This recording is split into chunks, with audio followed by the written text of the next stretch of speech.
Okay, so these are going to be a very short video, or I will get quite a few podcast episodes. I tweaked my back yesterday, and I can barely move, although that did not seem too bad. So I'm hoping that this chair, and the fact it makes me sit up straight, will help, because it is in pain. Welcome to Bite at a Time Books, where we read you your favorite classics one bite at a time. My name is Bree Carlisle, and I love to read, and wanted to share my passion with listeners like you. All of the links for our show are in the show notes. Today we will be continuing Emma by Jane Austen. It's a little bit later in the day than I normally record, so my voice is actually awake. Austen. Chapter 15. Mr. Woodhouse was soon ready for his tea, and when he had drank his tea, he was quite ready to go home. And it was as much as his three companions could do to entertain away his notice of the lateness of the hour before the other gentlemen appeared. And it was as much as his three companions could do to entertain away his notice of the lateness of the hour before the other gentlemen appeared. Mr. Weston was chatty and convivial. Mr. Weston was chatty and convivial, and no friend to early separations of any sort. But at last the drawing-room party did receive an augmentation. Mr. Elton, in very good spirits, was one of the first to walk in. Mrs. Weston and Emma were sitting together on a sofa. He joined them immediately, and with scarcely an invitation, seated himself between them. Emma, in good spirits too from the amusement afforded her mind by the expectation of Mr. Frank Churchill, was willing to forget his late improprieties and be as well satisfied with him as before. And on his making Harriet his very first subject, was ready to listen with most friendly smiles. He professed himself extremely anxious about her fair friend. Her fair, lovely, amiable friend. Did she know? Had she heard anything about her since being at Randall's? He felt much anxiety. He must confess that the nature of her complaint alarmed him considerably. And in this style he talked on for some time very properly, not much attending to any answer, but altogether sufficiently awake to the terror of a bad sore throat. And Emma was quite in charity with him. But at last there seemed a perverse turn. It seemed all at once as if he were more afraid of its being a bad sore throat on her account than on Harriet's, more anxious that she should escape the infection than that there should be no infection in the complaint. He began with great earnestness to entreat her to refrain from visiting the sick chamber again, for the present, to entreat her to promise him not to venture into such hazard till it had seen. He began with great earnestness to entreat her to refrain from visiting the sick chamber again, for the present. To entreat her to promise him not to venture into such hazard till he had seen Mr. Perry and learned his opinion. And though she tried to laugh it off and bring the subject back into its proper course, there was no putting an end to his extreme solicitude about her. She was vexed. It did appear, there was no concealing it, exactly like the pretense of being in love with her instead of Harriet. An inconsistency, if real, the most contemptible. An inconsistency, if real, the most contemptible and abominable. And she had difficulty in behaving with temper. He turned to Mrs. Weston to implore her assistance. Would not she give him her support? Would not she add her persuasions to his to induce Miss Woodhouse not to go to Miss Goddard's till it was certain that Mrs. Smith's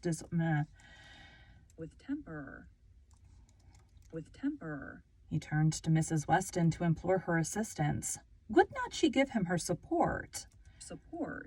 Would not she add her persuasions to his to induce Miss Woodhouse not to go to Mrs. Goddard's till it was certain that Miss Smith's disorder had no infection?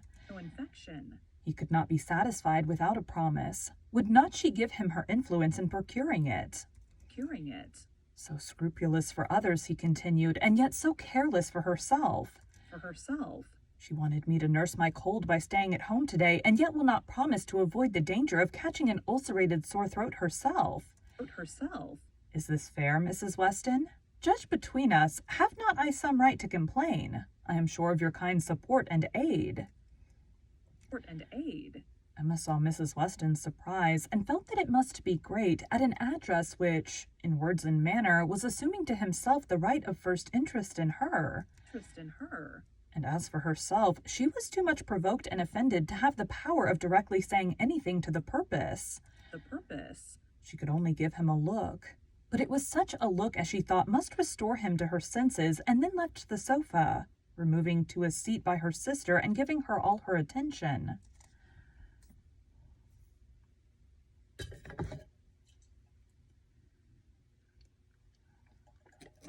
That's still hot. For attention. She had not time to know how She had not time to know how Mr. Elton took the reproof. So rapidly did another subject succeed, for Mr. John Knightley now came into the room from examining the weather and opened on them all with the information on the ground being covered with snow. And of it still snowing fast, with a strong drifting wind, which concluded these words to Mr. Woodhouse.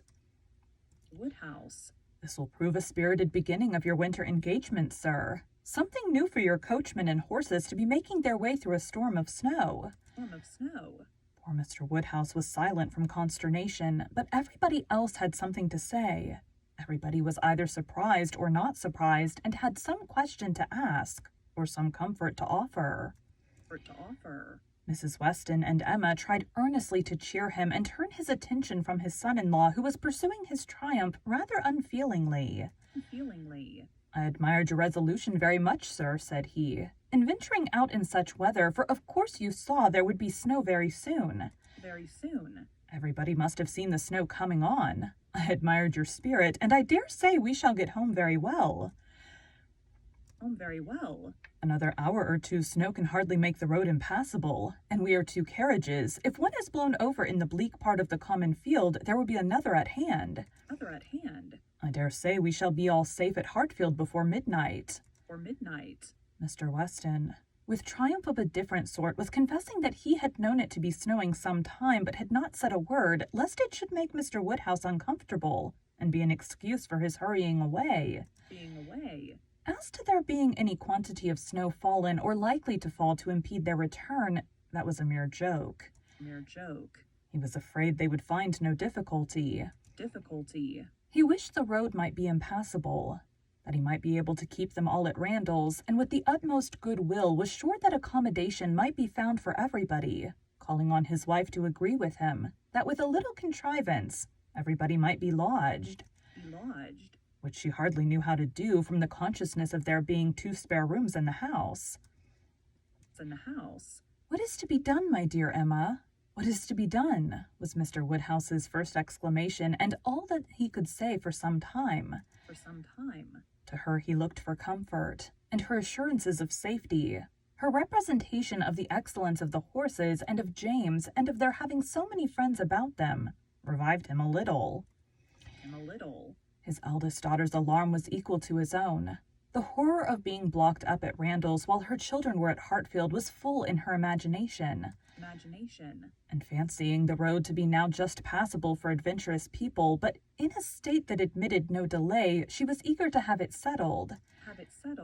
That her father and Emma should remain at Randalls, while she and her husband set forth instantly through all the possible accumulations of drifted snow that might impede them. You had better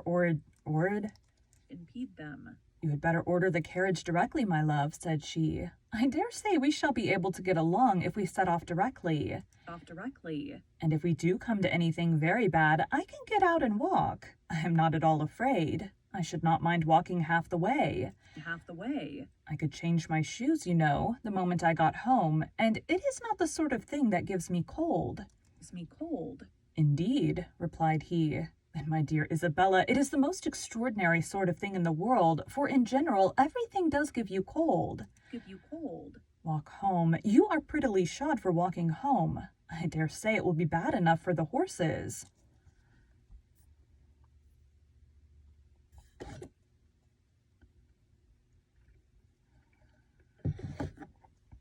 The horses.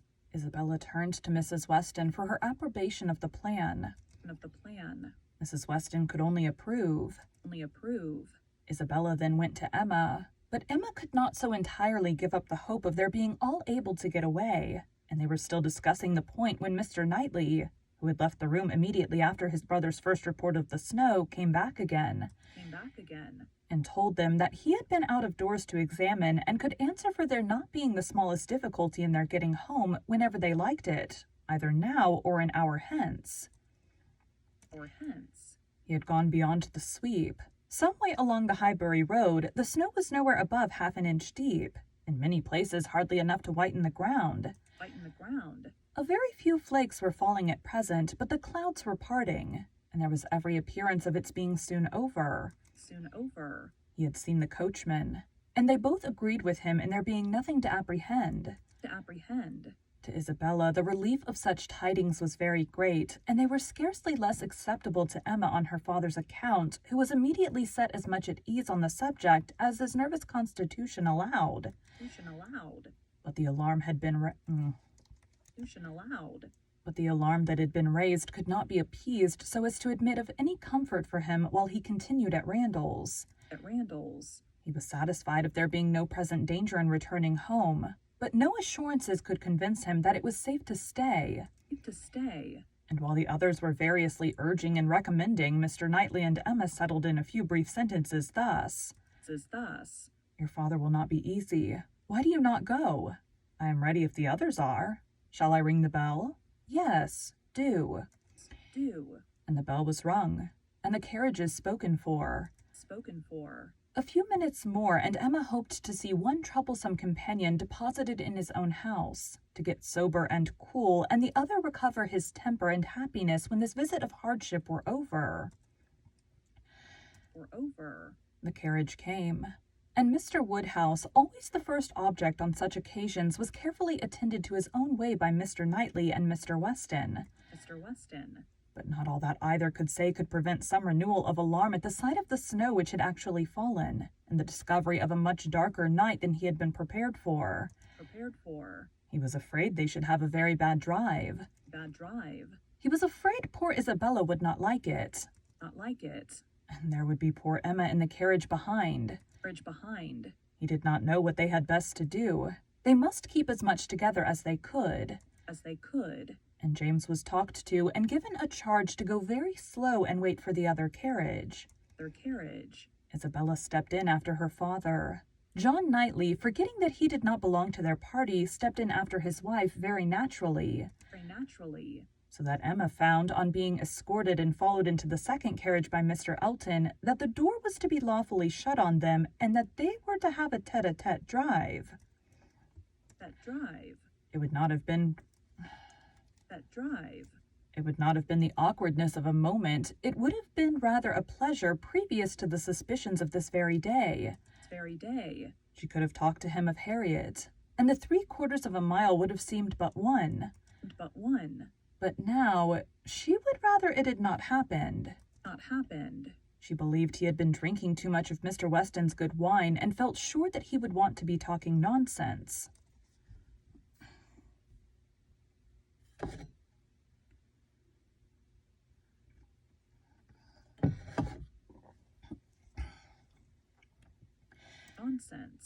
To restrain him as much as might be by her own manners, she was immediately preparing to speak with exquisite calmness and gravity of the weather and the night. But scarcely had she begun, scarcely had they passed the sweep gate and joined the other carriage, than she found her subject cut up. Her hand seized, her attention demanded, and Mr. Elton actually making violent love to her. Availing himself of the precious opportunity, declaring sentiments which must be already well known, hoping, fearing, adorning, ready to die if she refused him. But flattering himself that his ardent attachment and unequaled love and unexampled passion could not fail of having some effect. And in short, very much resolved on being seriously accepted as soon as possible. It's possible. It really was so. Without scruple, without apology, without much apparent diffidence, Mr. Elton, the lover of Harriet, was professing himself her lover. Her lover. She tried to stop him, but vainly. He would go on and say it all. And say it all. Angry as she was, the thought of the moment made her resolve to restrain herself when she did speak. Did speak. She felt that half this folly must be drunkenness, and therefore could hope that it might belong only to the passing hour. Passing hour. Accordingly, with a mixture of the serious and the playful, which she hoped would best suit his half and half state, she replied, I am very much astonished, Mr. Elton. This to me. This to me. You forget yourself. You take me for my friend. Any message to Mish? Oh. For my friend. Throat made a noise. For my friend. Any message to Miss Smith I shall be happy to deliver, but no more of this to me, if you please. Please. Miss Smith? Message to Miss Smith? What could she possibly mean? Possibly mean. And he repeated her words with such assurance of accent, such boastful pretense of amazement, that she could not help replying with quickness. With quickness. Mr. Elton, this is the most extraordinary conduct, and I can account for it only in one way. In one way. You are not yourself, or you could not speak either to me or of Harriet in such a manner. Command yourself enough to say no more, and I will endeavor to forget it. Forget it. Mr. Elton had only drunk wine enough to elevate his spirits, not at all to confuse his intellects. He perfectly knew his own meaning, and having warmly protested against her suspicion as most injurious and slightly touched upon his respect for Miss Smith as her friend, but acknowledging his wonder that Miss Smith should be mentioned at all, he resumed the subject of his own passion and was very urgent for a favorable answer. As she thought less of his inebriety. As she thought less of his inebriety, she thought more of his inconstancy and presumption, and with fewer struggles for politeness. As she thought less of his inebriety, she thought more of his inconstancy and presumption, and with fewer struggles for politeness replied, It is impossible for me to doubt any longer. You have made yourself too clear. Mr. Elton, my astonishment is much beyond anything I can express. After such behavior as I have witnessed during this last month to Miss Smith, such attentions as I have been in the daily habit of observing, to be addressing me in this manner. This is unsteadiness of character indeed, which I had not supposed possible. Believe me, sir, I am far, very far from gratified in being the object of such professions.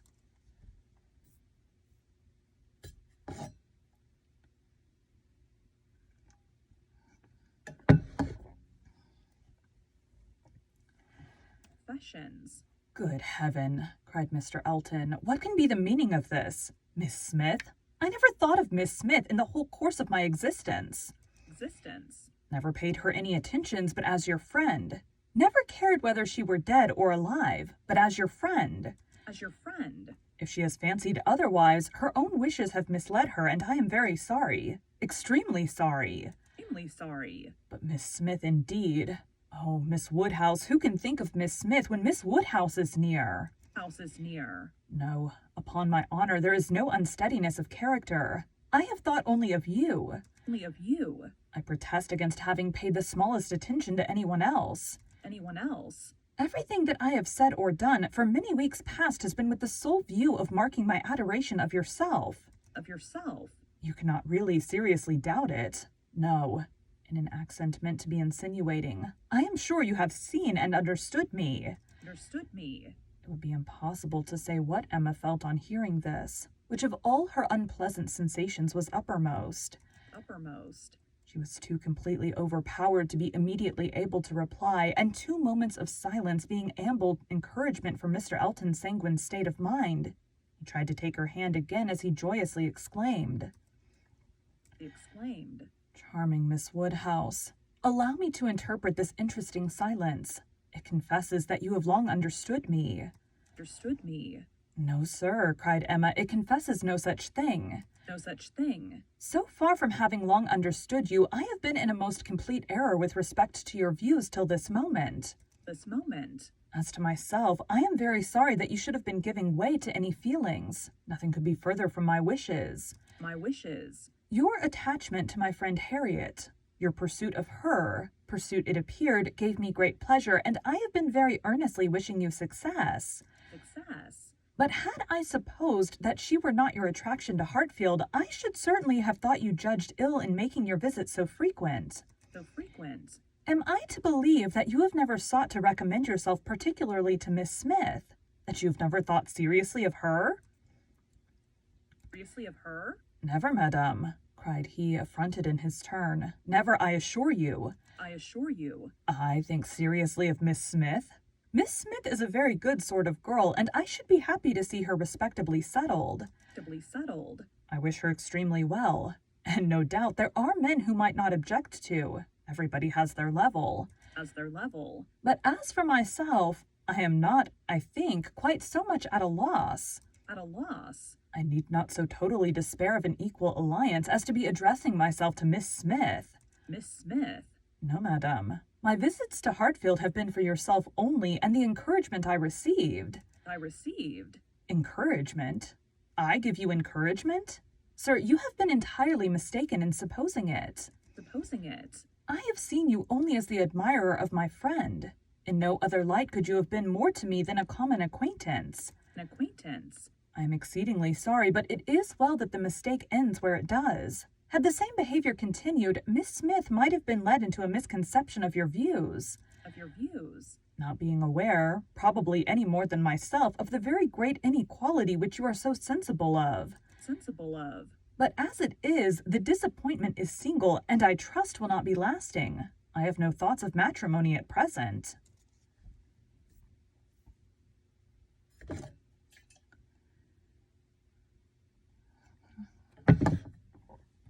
At present. He was too angry to say another word. Another word. Her manner too decided to invite supplication, and in this state of swelling resentment and mutually deep mortification, they had to continue together a few minutes longer. Minutes longer. For the fears of Mr. Woodhouse had confined them to a foot pace. A foot pace. If there had not been so much anger, there would have been desperate awkwardness. Awkwardness. But their straightforward emotions left no room for the little zigzags of embarrassment. Embarrassment. Without knowing when the carriage turned into Vicarage Lane, or when it stopped, they found themselves all at once at the door of his house. Of his house. And he was out before another syllable passed. Syllable passed. Emma then felt it indispensable to wish him a good night. A good night. The compliment was just returned. Coldly and proudly, and under indescribable irritation of spirits, she was then conveyed to Hartfield. Hartfield. There she was welcomed, with the utmost delight by her father, who had been trembling for the dangers of a solitary drive from Vicarage Lane, Vicarage Lane. turning a corner which he could never bear to think of, and in strange hands, a mere common coachman, no James. Oh, James. And there it seemed as if her return only were wanted to make everything go well, for Mr. John Knightley, ashamed of his ill humor, was now all kindness and attention. And attention. And so particularly solicitous for the comfort of her father as to seem, if not quite ready to join him in the basin of gruel, perfectly sensible of its being exceedingly. And attention. And so particularly solicitous for the comfort of her father as to seem, if not quite ready to join him in a basin of gruel, perfectly sensible as its Basin of gruel. perfectly sensible of its being exceedingly. Basin of gruel. Perfectly sensible of its being exceedingly wholesome, and the day was concluding in peace and comfort to all their little party except herself. But her mind had never been in such perturbation, and it needed a very strong effort to appear attentive and cheerful till the usual hour of separating allowed her the relief of quiet reflection.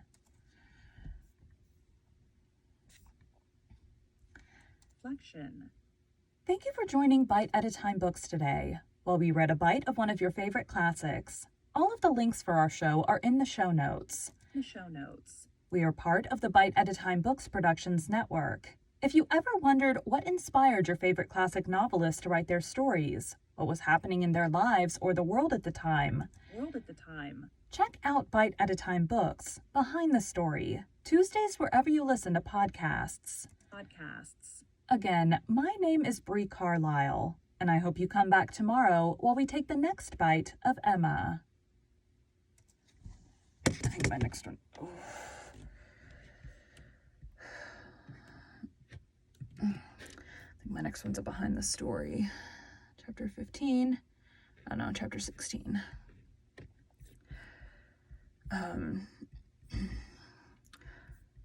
Anyways, that is all. Thanks, guys.